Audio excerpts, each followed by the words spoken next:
नमस्कार दोस्तों, बहुत बहुत स्वागत आपका मेरे इस YouTube चैनल पर। मित्रों, लाई हूँ मैं एक नई पुस्तक, कुछ गुनगुना लूँ। जी दोस्तों, कभी कभी हम सबका मन करता है कि हम कुछ गुनगुना लें। आज लाई हूँ काव्य कुछ गुनगुना लूँ, आप देख सकते हैं, और इसकी रचिता है सुनीता बंसल शारदा जी। तो दोस्तों, आज मैं इस पुस्तक के बारे में बात करूंगी। यह एक काव्य है, पेपर बैक में है, 2022 में प्रकाशित हुआ है और मुहिम प्रकाशन हापुड़ से आया है। मूल्य 250 रुपये, पृष्ठ 104। थोड़ा सा परिचय देना चाहूँगी सुनीता शारदा जी के बारे में। हापुड़ गाजियाबाद में जन्मी, फरीदाबाद निवासी। इन्होंने MA इंग्लिश में किया है और प्रिय विषय इनके संस्कृत, कला और NCC। अनेक संस्थाओं में सक्रिय हैं। राष्ट्रीय मंचों पर काव्य पाठ किया, यह इनकी प्रथम कृति है। तो मित्रों, कभी कभी सबका मन करता कि चलिए थोड़ा सा गुनगुना लिया जाए। पुस्तक इन्होंने समर्पित की है अपने माता पिता को। इन्होंने लिखा है कि मेरे प्रेरणा स्रोत मेरे पिता स्वर्गीय मदन गोपाल जी एवं मेरी माता श्रीमती शारदा देवी, उन्हें समर्पित की है। और इनका उपनाम जो है सुनीता बंसल शारदा, इस शारदा इनकी माता जी का नाम है। और अब मैं बात करूंगी फ्लैप के बारे में। फ्लैप पर लिखा है, ये कवि हैं प्रेम निर्मल जी, हापुड़ से हैं। इन्होंने इस पुस्तक के बारे में लिखा है कि यह कहना अतिशयोक्ति नहीं होगा कि उनका सारा काव्य प्रकृतिवादी है। सर्वत्र प्रकृति की के सौंदर्य की छटा बिखेरने में भी वे पूर्ण रूप से सफल हैं। और ये बात सच है। इसमें प्रकृति को लेकर बहुत सारी कविताएं लिखी हैं इन्होंने। और इसके बाद मैं बात करूंगी भूमिका के बारे में।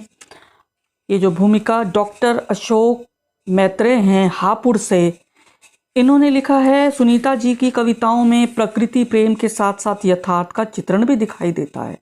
इनमें कुछ संयोग और वियोग श्रृंगार भी आनंदित करता है।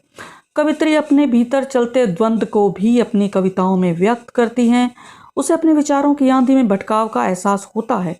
उस भटकाव को छिपाती नहीं बल्कि कविता में व्यक्त कर देती हैं। इनकी कुछ कविताओं में आध्यात्मिक और दार्शनिक संकेत भी दृष्टिगोचर होते हैं। और कृष्णा शर्मा दामिनी जी हैं, ये एक चर्चित प्रतिष्ठित कवित्री हैं, गज़लकार हैं। इन्होंने भी लिखा है सुनीता जी की इस कृति के बारे में। इन्होंने लिखा है कि मैंने सुनीता जी को साक्षात प्रकृति से प्रेम करते देखा है। इस बात को सिर्फ कविताओं से प्रमाणित नहीं किया जा सकता। मैंने उनकी बातों में, आंखों में, आदतों में शामिल प्रकृति प्रेम देखा है। जब भी मेरा उनके घर आना जाना हुआ, हमेशा ही बगीचे में पेड़ पौधों से खेलते, मुस्कुराते, बातें करते, उनका पालन पोषण करते पाया।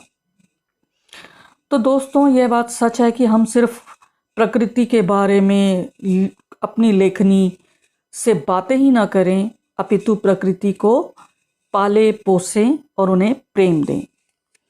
और उसके बाद आत्मकथ्य में सुनीता जी ने कहा है कि मेरी कविताओं में चांद, सूरज, पेड़, पतझड़, बारिश, बादल आदि अलग अलग रूपों में, या कहूँ प्रकृति अपने अलग परिधानों में नजर आती है और ये मुझे बहुत भाते हैं। इसलिए मैं भी प्रकृति को बचाने का प्रयास करती हूँ। कोई साथ न हो तब भी अकेले काम करती हूँ। तन्हाई, दोस्ती, प्यार आदि को भी लिखा है। कुछ कुछ मन का लिखा, कुछ अलग लोगों से प्रेरित होकर। आशा करती हूँ आप सभी को ये कविताएं पसंद आएंगी। दोस्तों, जिसके साथ प्रकृति है, मुझे लगता है उसे किसी और मित्र की ज़रूरत नहीं। तो अब मैं बात करूँगी समीक्षा के बारे में। मैंने इनकी ये पुस्तक पढ़ी। इसमें 93 छोटी बड़ी मुक्त छंद कविताएं हैं जो श्रृंगार रस से पगी हैं। वियोग संयोग दोनों हैं। इसमें प्रकृति के उपादानों को कविताओं में ढाला है। भाव है इनमें, रस है, सुर है, ताल है, मिठास है, कहीं कहीं निराशा भी है। व्यष्टिगत कविताएं अधिक हैं। रोमानी प्यार की बात कहती हैं।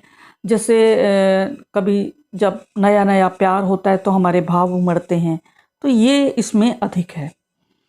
इनमें मनोहार है, शिकवे हैं, शिकायत है, अभिधा शब्द शक्ति का प्रयोग किया है, रूपक हैं, उपमा है, अलंकार, मानवीकरण अलंकार भी हैं इन्हें।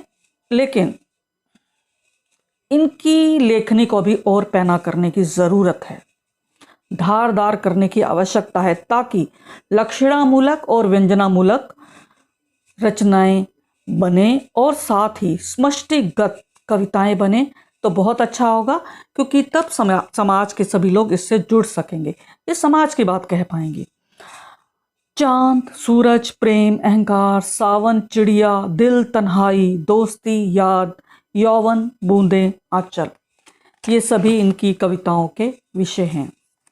और अब मैं कुछ कविताएं पढ़ना चाहूंगी। इनकी प्रथम कविता है हे चंद्र, कि तू मेरी प्रेरणा, तू मेरी कविता का स्रोत, तेरी धवल चांदनी भावों का अनुपम स्रोत, तेरी काया उज्जवल उज्जवल, तेरी काया अनुपम अनुपम, तारों को जड़कर इठलाता रत्न जटित ये तेरा रूप, सुंदर सुंदर अनुपम अनुपम, सबसे निराला ये तेरा रूप, सबसे निराला ये तेरा रूप। आपने देख ही लिया होगा, इसमें अलंकार जड़े हैं।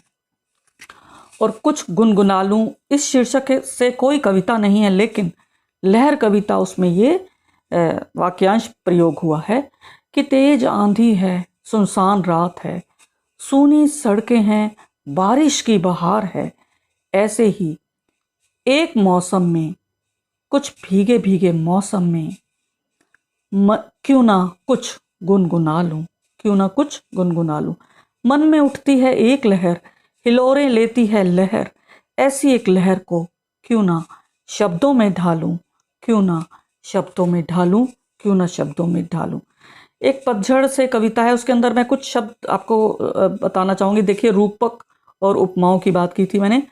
इन्होंने एक जगह लिखा है पतझड़ सारा सिकर गए, इसमें लिखा है हवा का आंचल, एक जगह है कत्थई पत्तों को, एक है हवा का लहंगा सफ़ेद रुई सा। तो ये सब इन्होंने इसमें प्रयोग किए हैं। और अब मैं आपको एक कविता और पढ़कर सुनाना चाहूँगी कि बूंदों से। छत पर घूमते हुए अचानक गड़गड़ाहट के साथ तेज बारिश शुरू होती है, सुरों की आंधी के साथ शब्दों की बारिश मेरे मन में भी होती है।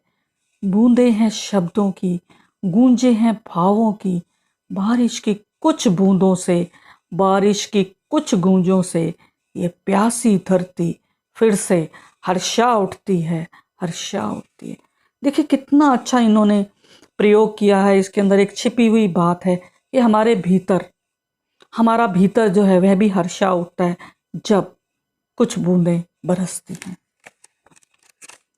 और अब आखिरी कविता पढ़ूंगी, आंचल। हरियाली की चादर फूलों को बिखराए, सजाया है ये बिस्तर प्रकृति ने। केले का पत्ता पंखा बनाकर, फूलों की चादर का आंचल बनाकर, ऊंचे वृक्षों को प्रहरी बनाकर, चिड़ियों के कलरव को संगीत बनाकर, हवा की सरसराहट को लोरी बनाकर, नरम धूप का तकिया बनाकर, ममता का आंचल फैलाया प्रकृति ने, ममता का आंचल फैलाया प्रकृति ने, ममता का आंचल फहराया प्रकृति ने। तो मित्रों, सच में प्रकृति माँ ही तो है। हम सब कुछ प्रकृति से ही सीखते हैं।